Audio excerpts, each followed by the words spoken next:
आतंकर राजनगरवासी सात भाया समुद्र cool दुईटी अजଣା container.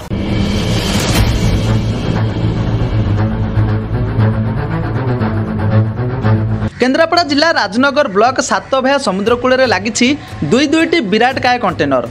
कौन सी एक जहाज ही कंटेनर दुईटी खसी पड़ा अनुमान करा जाउछि। कंटेनर उपरे टीटी लाइन प्राइवेट लिमिटेड लेखा देखा मिली। स्थानीय लोके कंटेनर टी खोली देखा बेलू ता भितर सुखिला खाद्य सहित वस्त्र, चप्पल, पानी बोतल और स्नाक फूड रही, जहां अखा बैग रे पुराई मन इच्छा लुटि नहीं स्थानीय लोके। यही कंटेनर केउं देशरू आसी सात भाया समुद्र कूल लगी ताहार कारण एपर्यंत स्पष्ट होना। गत 1 तारिख दिन राति यही दुई कंटेनर सात भाया समुद्र कूल आसी लगी। राजनगर वन विभाग पक्षर उक्त दुई कंटेनर को जगी रही। सन्देह करा जाउछि समुद्र सेपटे थिबा बांग्लादेश रे बन्या आसीबारु लोके माने नाई नथिबा असुविधार सम्मुखीन होइछन्ति। प्रशासन पक्षर लोकमानकु रिलीफ सामग्री जलपथरे जहाज रे आसुथिबा बेले दुर्घटना घटी दुई कंटेनर समुद्र रे खसी पड़िथिबा अनुमान करा जाउछि। अन्यपटे प्रश्न उठुछि जेउ जहाज रे कंटेनर जाउथिला से जहाज गला कुआडे।